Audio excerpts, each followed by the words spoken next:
সিডওয়ার্ক limited কর্তৃক আয়োজিত আজকের এই অনিয়ন ফার্মার মিটিংয়ে আমাদের আজকের এই মিটিংয়ে সম্মানিত সভাপতি, সম্মানিত প্রধান অতিথি এবং আমাদের মিটিংয়ের আজকের বিশেষ অতিথি সহ অত্র এলাকার অত্যন্ত জ্ঞানী গুণী ব্যক্তিবর্গ এবং আমাদের পর্দার আড়ালে যে মা বোনেরা আছেন এবং ছোট ছোট সোনামণি যারা আছেন, আমি সবাইকে আমার অন্তরের অন্তঃস্থল থেকে জানাচ্ছি আসসালামু আলাইকুম এবং হিন্দু যারা আছেন তাদেরকে আমি আদাব।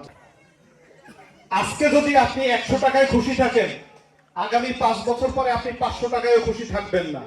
এটা একেবারে আপনার 100% মেনে নেন।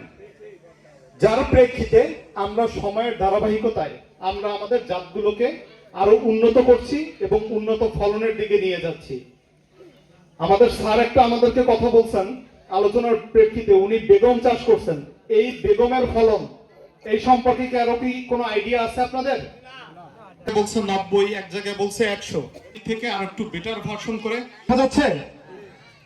এই পিঁয়াজটা হচ্ছে আসলে শিল্পী জাত।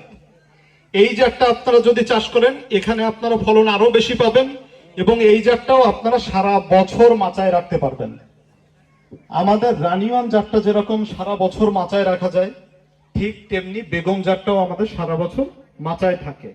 আর নতুন যে শিল্পী জাতটা, যে জাতটা আমি আপনাকে এখন শো করলাম, এই জাতটা আপনি সারা বছর অনায়াসে রাখতে পারবেন। তবে আপনাদেরকে আরেকটু বলি, আমার হাতে যে শিল্পী জাতটা আপনি এখন দেখছেন, এইটা এই বছর আমরা প্রথম আপনাদের এই এলাকায় দিয়েছি। এই ভাই অল্প কিছু বীজ পেয়েছে।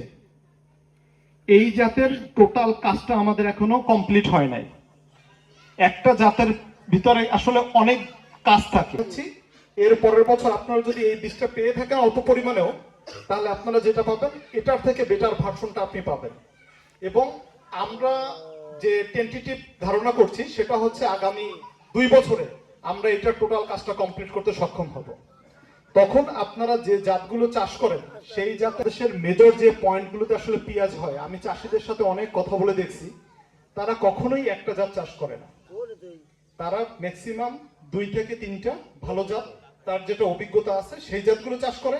পাশাপাশি অনেক চাষি আছে খুব ইনোভেটিভ, তারা সবসময় ফোকাসিং এ থাকে যে মার্কেটে এবার নতুন কোনটা আসছে, যে এই জাতটা বর্তমানে যেহেতু নতুন আসছে তাহলে এর ভিতরে আলাদা কিছু না কিছু গুণ এখানে আছে।